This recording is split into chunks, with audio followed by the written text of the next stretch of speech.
pharyngitis with penicillin without doing throat culture is highly cost effective with an excellent outcome. But I think in context of Nepal, this is not feasible.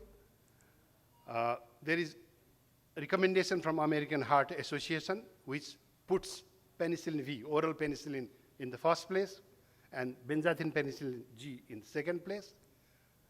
The WHO recommendation, again, benzathine penicillin G in the first place and oral penicillin in the second place. But we have to remember that with oral penicillin, you need to give full course, that is 10 days, tedious dose. Well, now secondary prevention.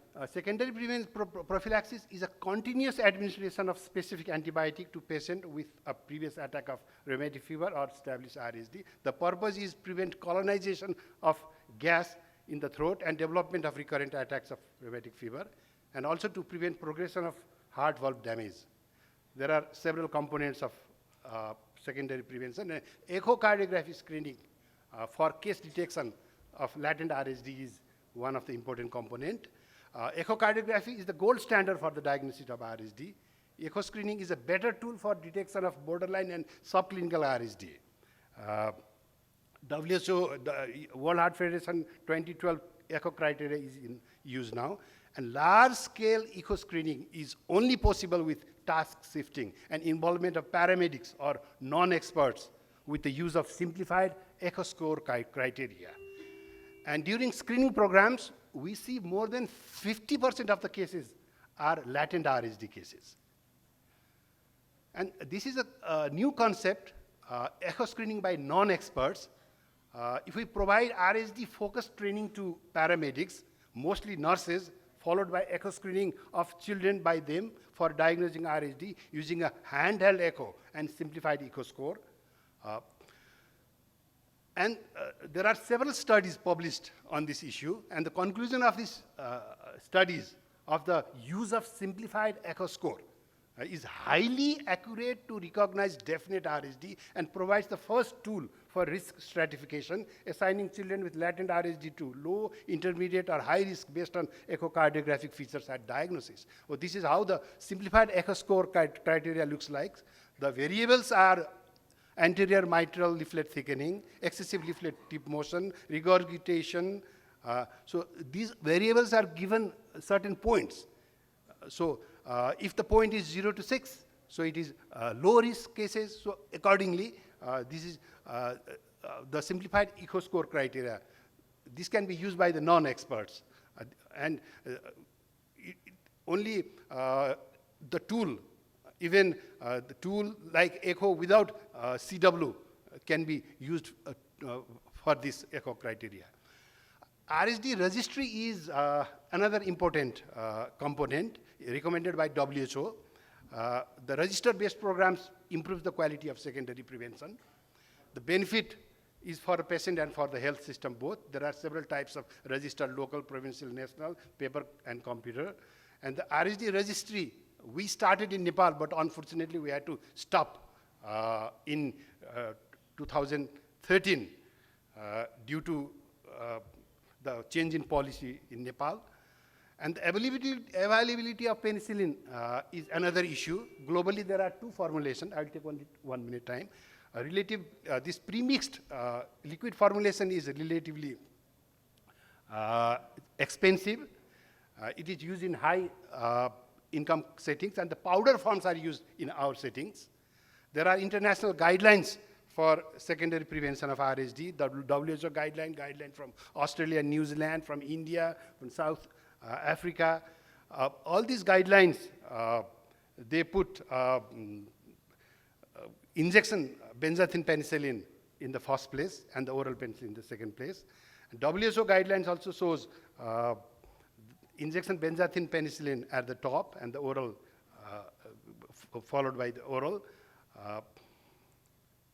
And duration, there are some controversies in the duration of prophylaxis. According to WHO, for mild cases, up to 25 years, for more severe cases, lifelong.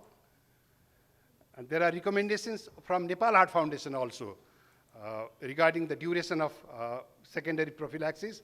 We recommend for 5 years after last attack of ARF or 18 years age, whichever is longer for those who do not have carditis. And for mild RSD, up to 25 years, and for moderate to severe, up to 35 to 40 years, and after surgery or severe RSD cases, lifelong.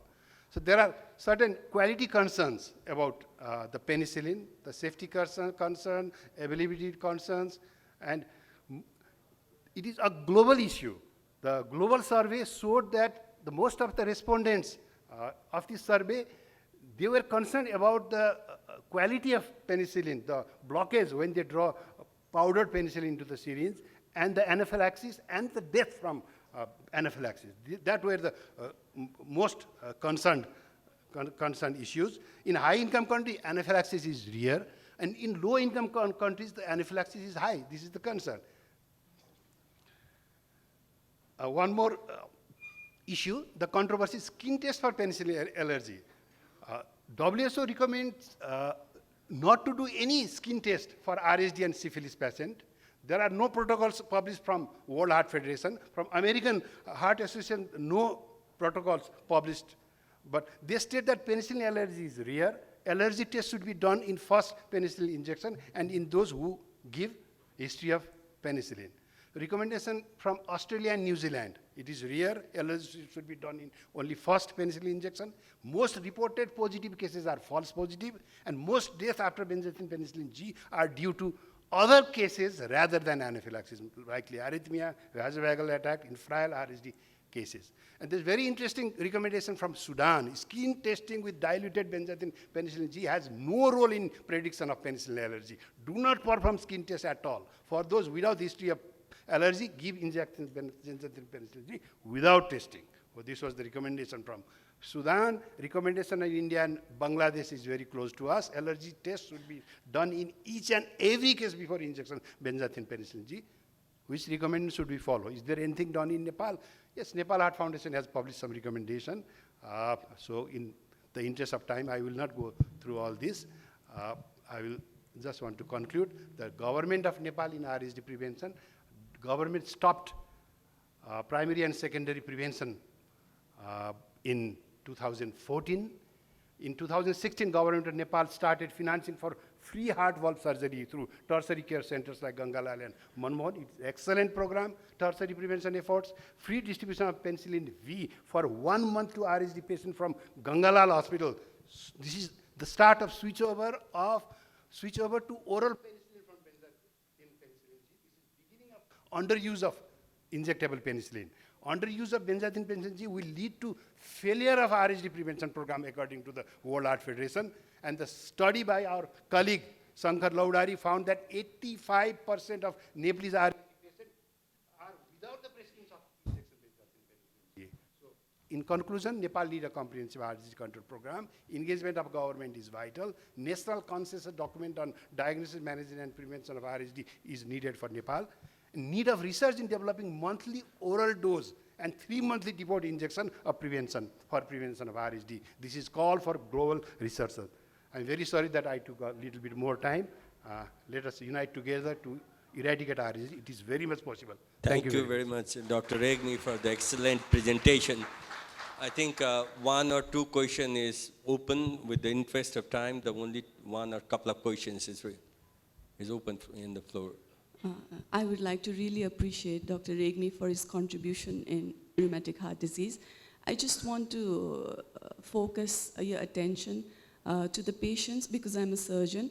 Now, till date, I think there are almost more than 15,000 patients living with prosthetic heart valves. And I think these patients are very ignored because every month they have to do the PTINR test and they have to take warfarin, and the monitoring is still not very good. So in this program, if you could add the patients after valve surgery living with rheumatic heart disease, I think it would be very wonderful for the patients.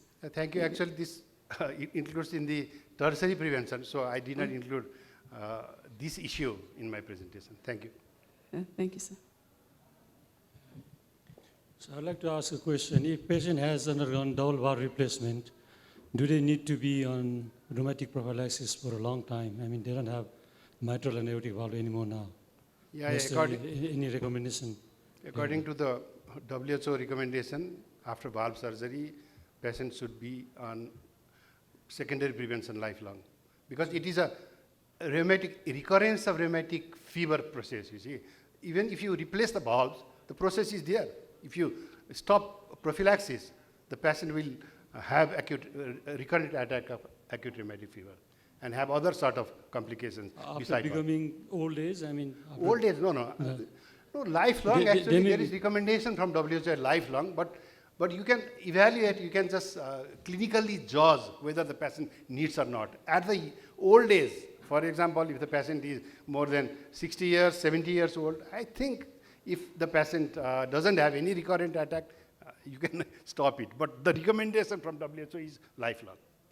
Practically, actually, we are not following it. Thank you. Due to constraints of time, we'll conclude the Thank you very discussion. much. Thank you.